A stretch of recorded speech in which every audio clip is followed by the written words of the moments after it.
राधे राधे। श्री हरिदास श्री कुंज बिहारी। कैसे हैं आप सभी लोग? आई होप कान्हा जी की कृपा से आप सभी लोग अच्छे होंगे और स्वस्थ होंगे।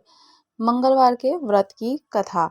मंगलवार के व्रत की कथा जो कि भगवान शंकर जी के 11वें अवतार माने जाते हैं, हनुमान जी। और व्रत करने से, उनका पूजन करने से हमारी हर मनोकामनाएं पूर्ण होती है।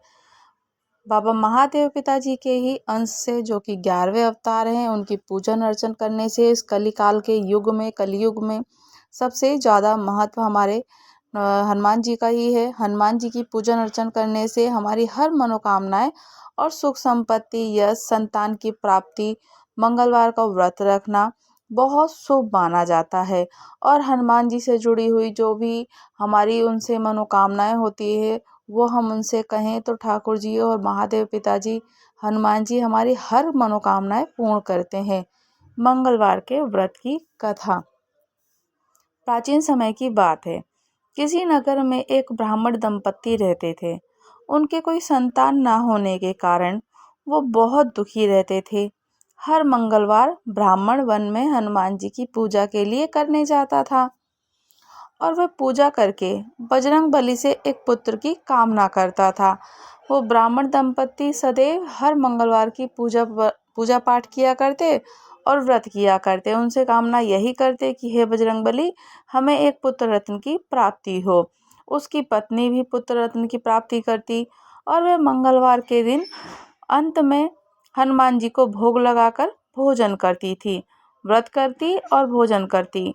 उसके बाद एक बार व्रत के दिन ब्राह्मणी ने भोजन नहीं बना पाई, न ही हनुमान जी को भोग लगा सकी। तब उसने प्रण किया कि वह अगले मंगलवार को हनुमान जी को भोग लगाकर ही भोजन करेगी। वह भूखी प्यासी 6 दिन तक पड़ी रही। मंगलवार के दिन वो बेहोश हो गई। हनुमान जी उसकी श्रद्धा और भक्ति देखकर बहुत प्रसन्न हो गए। उन्होंने आशीर्वाद और स्वरूप में ब्राह्मणी को एक पुत्र प्रदान कर दिया, पुत्र रत्न की प्राप्ति दी और कहा कि ये तुम्हारी बहुत सेवा करेगा। बालक को पाकर ब्राह्मणी बहुत खुश हुई। उसने बालक का नाम मंगल रखा था।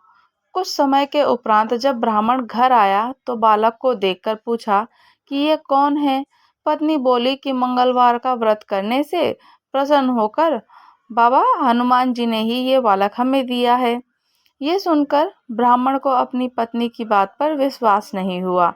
एक दिन ब्राह्मण ने बालक को कुएं में गिरा दिया। घर लौटने पर ब्राह्मणी ने पूछा कि मंगल कहाँ है। तभी पीछे से मंगल पुकारा, कहा कि मंगल पुकारने लगा और उसे वापस देखकर ब्राह्मण चौंक गया। उसी रात को बजरंगबली ने ब्राह्मण को उसको सपने में दर्शन दिए और बताया कि ये पुत्र उन्होंने ही उसे दिया है। सच जानकर ब्राह्मण बहुत खुश हुआ, जिसके बाद से ब्राह्मण दंपत्ति नियमित रूप से मंगलवार को व्रत रखने लगे, मंगलवार का व्रत करने लगे, पूजन पाठ करते, भोग लगाकर व्रत का अपना पारण करते। तो हनुमान जी की कृपा होती है तो हनुमान जी का व्रत अवश्य करना चाहिए। संतान, सुख, वैभव, यश और मोक्ष की प्राप्ति होती है। मंगलवार के व्रत की दूसरी कथा। व्यास जी ने कहा, एक बार नैमिष तीर्थ में 88,000 मुनि एकत्रित होकर पुराणों के ज्ञाता श्री सूत जी से पूछने लगे कि हे महामुनि, आपने हमें अनेक पुराणों की कथाएं सुनाई है। अब कृपया करके हमें ऐसा व्रत और कथा बताएं जिसके करने से संतान की प्राप्ति हो, मनुष्य का रोग, शोक, अग्नि, सर्व और दुख आदि और भय, चाहे कलयुगी में ही सभी जीवों को आया हुआ बहुत दुख है, जो कि आयु बहुत कम है। फिर इस पर उन्होंने रोग चिंता के कष्ट लगे रहते हैं और वहीं श्री हरि जी के चरणों में अपना ध्यान कैसे लगा सकेंगे। तो सूत जी बोले कि हे महामुनि, आपने लोक कल्याण के लिए बहुत ही उत्तम अच्छी बात पूछी है। एक बार युधिष्ठिर ने भगवान श्री कृष्ण से लोक कल्याण के लिए यही प्रश्न किया था। भगवान श्री कृष्ण और युधिष्ठिर के संवाद तुम्हारे सामने कहता हूँ, ध्यान दे करके और एकाग्रचित होकर सुनना। एक समय पांडवों की सभा में श्री कृष्ण जी बैठे थे। तब युधिष्ठिर ने भगवान श्री कृष्ण से प्रश्न किया कि हे प्रभु, हे नंदनंदन गोविंद, आपने मेरे लिए अनेकों कथाएं सुनाई। आज आप कृपया करके ऐसा व्रत या कथा सुनाएं जिसे करने से मनुष्य का रोग, चिंता, भय और सारे दुख समाप्त हों, उसको पुत्र की प्राप्ति हो। तो हे प्रभु, बिना पुत्र के जीवन व्यर्थ है। पुत्र के बिना मनुष्य नरकगामी होता है। पुत्र के बिना मनुष्य पितृऋण से छुटकारा नहीं पा सकते और ना ही उसका पुत्र नामक नरक से उद्धार हो सकता है। पुत्रदायक व्रत बताइए। श्री कृष्ण भगवान बोले कि हे राजन, मैं एक प्राचीन इतिहास सुनाता हूँ, आप उसे ध्यान से सुनिएगा।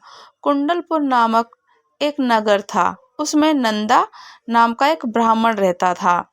भगवान की कृपा से उसके पास सब कुछ था, फिर भी वह बहुत दुखी रहता था। इसका कारण ये था कि ब्राह्मण की स्त्री सुनंदा के कोई संतान नहीं थी। सुनंदा पतिव्रता थी, भक्ति पूर्वक हनुमान जी की आराधना किया करती। मंगलवार के दिन व्रत करके अंत में भोजन बनाकर हनुमान जी को भोग लगाने के बाद स्वयं भोजन करती। एक बार मंगलवार के दिन ब्राह्मणी गृह कार्यों की अधिकता के कारण भोग भी नहीं लगा सकी और अंत में वो भूखी रह गई। तो उसने कुछ भी नहीं खाया। मन में प्रण किया कि मंगलवार को ही हनुमान जी का फिर से भोग करूंगी और उनको पूजन करूंगी। ब्राह्मणी सुनंदा प्रतिदिन भोजन बनाती, श्रद्धा पूर्वक पति को खिलाती, परंतु स्वयं भोजन नहीं करती। मन ही मन हनुमान जी की आराधना करती। इस प्रकार से 6 दिन व्यतीत हो गए। ब्राह्मणी सुनंदा अपने निश्चय के अनुसार भूखी प्यासी निराहार रही। अगले मंगलवार को ब्राह्मणी सुनंदा प्रातःकाल बेहोश होकर गिर गई। सुनंदा अपने आराध्य देव श्री हनुमान जी को देखकर आनंद की अधिकता से वह लौट गई और हनुमान जी के चरणों में गिरकर बोली कि हे प्रभु, मेरी कोई संतान नहीं है, कृपया करके मुझे संतान प्राप्ति का आशीर्वाद दें, आपकी अति कृपा होगी। तब श्री महावीर हनुमान जी बोले, तेरी इच्छा पूर्ण होगी, तेरे एक कन्या पैदा होगी, उसके अष्टांग प्रतिदिन सोना दिया करेंगे। इस प्रकार कहकर महावीर हनुमान जी अंतर्ध्यान हो गए। ब्राह्मणी सुनंदा बहुत खुश हुई और सभी को समाचार अपने पति से कहा। जो भी समाचार हनुमान जी से मिला अपने पति को बता दिया और पति से कहा कि ब्राह्मण देव कन्या का वरदान सुनकर कुछ दुखी हुए, परंतु सोना मिलने की बात से सुनी तो बहुत प्रसन्न हो गए।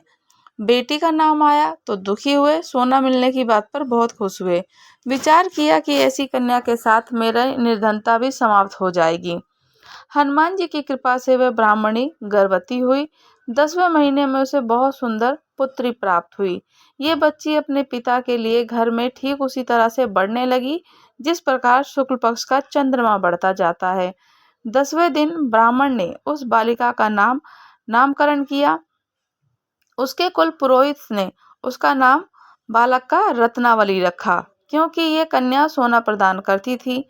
तो इस कन्या ने पूर्व जन्म में बड़े ही विधान और मंगल देव के व्रत किए थे। रत्नावली का अष्टांग बहुत सा सोना देता था। उस सोने से नंदा ब्राह्मण बहुत ही धनवान हो गए। अब ब्राह्मणी भी बहुत अभिमान करने लगी। समय बीतता रहा। रत्नावली 10 वर्ष की हो चुकी थी।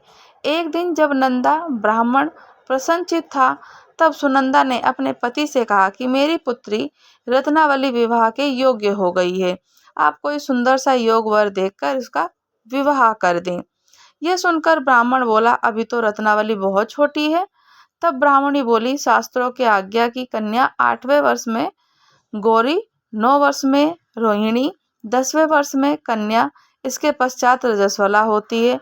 तो गौरी के दान से पाताल लोक की प्राप्ति होती है, रोहिणी के दान से वैकुंठ लोक की प्राप्ति होती है, कन्या के दान से इंद्र लोक में सुखों की प्राप्ति होती है। अगर हे पतिदेव रजस्वला का बाद दान किया जाता है तो घोर नरक की प्राप्ति होती है। इस पर ब्राह्मण बोला, अभी तो रत्नावली मात्र 10 वर्ष की है और मैंने तो 16-16 साल की कन्याओं के विवाह कराए हैं। अभी जल्दी क्या है? तब ब्राह्मणी सुनंदा बोली, आपको तो लोभ अधिक हो गया है लगता है। शास्त्रों में कहा गया है कि माता पिता और बड़ा भाई रजस्वला कन्या को देखे तो वह अवश्य ही नरक के गामी होते हैं। तब ब्राह्मण बोला, अच्छी बात है, कल मैं अवश्य ही योग्य वर की तलाश अपना दूत भेजूंगा। दूसरे दिन ब्राह्मण ने अपने दूत को बुलाया और आज्ञा दी कि जैसी सुंदर मेरी कन्या है वैसा ही सुंदर एक वर तलाशो। दूत अपने स्वामी की आज्ञा को लेकर निकल पड़ा। पंपई नगर में एक सुंदर सा लड़के को देखा। ये बालक ब्राह्मण परिवार से बहुत गुणवान पुत्र था। इसका नाम सोमेश्वर था। दूत ने इसे सुंदर व गुणवान ब्राह्मण पुत्र के बारे में बताया तो स्वामी को पूर्ण विवरण दिया। ब्राह्मण नंदा को सोमेश्वर अच्छा लगा। फिर शुभ मुहूर्त में विधि पूर्वक कन्या दान करके ब्राह्मण ब्राह्मणी संतुष्ट हो गए, परंतु ब्राह्मण के मन में लोभ आया हुआ है। उसने कन्यादान तो कर दिया पर वह बहुत खिन्न भी था। उसने विचार किया कि रत्नावली तो अब चली जाएगी, अब मुझे इससे सोना नहीं मिलेगा, तब वह अब मिलेगा नहीं। मेरे पास जो धन था इसको विवाह में खर्च हो गया, शेष बचा है वो कुछ दिनों के बाद खत्म हो जाएगा। मैंने तो इसका विवाह करके बहुत बड़ी भूल कर दी। अब कोई ऐसा उपाय हो कि रत्नावली मेरे घर में ही बनी रहे, अपनी ससुराल ना जाए। लोभ रूपी राक्षस ब्राह्मण के मस्तिष्क पर छाया जा रहा था। रात भर अपनी सैया पर बेचैनी के करवट बदलते बदलते उसने एक बहुत ही क्रूर निर्णय लिया। उसने विचार किया कि जब रत्नावली को लेकर उसका पति सोमेश्वर अपने घर के लिए जाएगा तो वह मार्ग में छिपकर सोमेश्वर का वध कर देगा और अपनी लड़की को अपने घर ले आएगा, जिससे नियमित रूप से उसे सोना भी मिलता रहेगा और समाज का कोई मनुष्य उसे दोष भी नहीं देगा। प्रातःकाल हुआ। नंदा और सुनंदा ने अपने जमाई लड़की को बहुत सारा धन देकर विदा कर दिया। सोमेश्वर अपनी पत्नी रत्नावली को लेकर ससुराल के लिए अपने घर की तरफ चल दिया। ब्राह्मण नंदा महालोभ के वशीभूत को अपने मति खो चुका था। पाप पुण्य से उसे विचार नहीं था। अपने भयानक व क्रूर निर्णय को कार्य के रूप में उसने अपने दूत को मार्ग में अपने जमाई का वध करने के लिए भेज दिया, ताकि रत्नावली से प्राप्त होता रहे उसे सोना हमेशा मिलता रहे और वो कभी निर्धन ना हो। ब्राह्मण के दूत ने अपने स्वामी की आज्ञा का पालन किया और उसके जमाई सोमेश्वर का मार्ग में ही वध कर दिया। समाचार प्राप्त कर ब्राह्मण नंदा मार्ग में पहुंचा और रुदन करती पुत्री को रत्नावली से बोला कि हे पुत्री, मार्ग में लुटेरों ने तेरे पति का वध कर दिया। भगवान की इच्छा के आगे किसकी कोई बस नहीं चलता। अब तू घर चल, वहां पर ही रहकर शेष जीवन व्यतीत करना। जो भाग्य में लिखा है वही होगा। अपने पति के अकाल मृत्यु से रत्नावली बहुत दुखी हुई।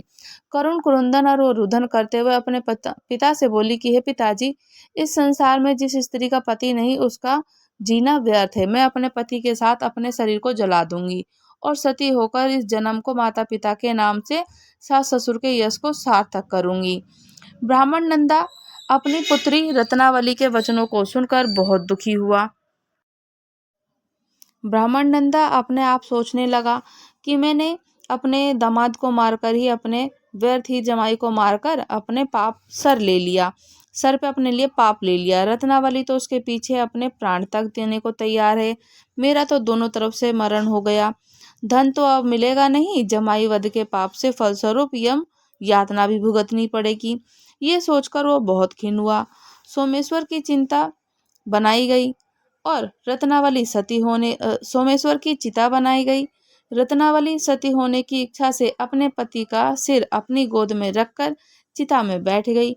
जैसे ही सोमेश्वर की चिता में अग्नि लगाई, वैसे ही प्रसन्न होकर मंगल देव हनुमान बाबा महावीर वहां प्रकट हो गए और बोले कि रत्नावली, मैं तेरी पति भक्ति से बहुत प्रसन्न हूँ, तू वर मांग। रत्नावली ने अपने पति को जीवन दान मांगा। तब मंगल देव बोले कि रत्नावली, तेरा पति अजर अमर रहे, यह महाविद्वान भी होगा और इसके अतिरिक्त तेरी जो इच्छा है वर मांग। तब रत्नावली बोली कि हे मंगल देव, हे ग्रहों के मंगलवार के, हे हनुमान जी, महावीर स्वामी, यदि आप मुझ पर प्रसन्न हैं तो मुझे यह वरदान दीजिए कि जो भी मनुष्य मंगलवार के दिन प्रातःकाल लाल पुष्प लाल चंदन से पूजा करके आपको स्मरण करे, उसको रोग व्याधि ना हो, स्वजनों का भी वियोग ना हो, सर्प अग्नि और शत्रु का भी भय ना रहे। जो स्त्री मंगलवार का व्रत करे वे कभी विधवा ना हो।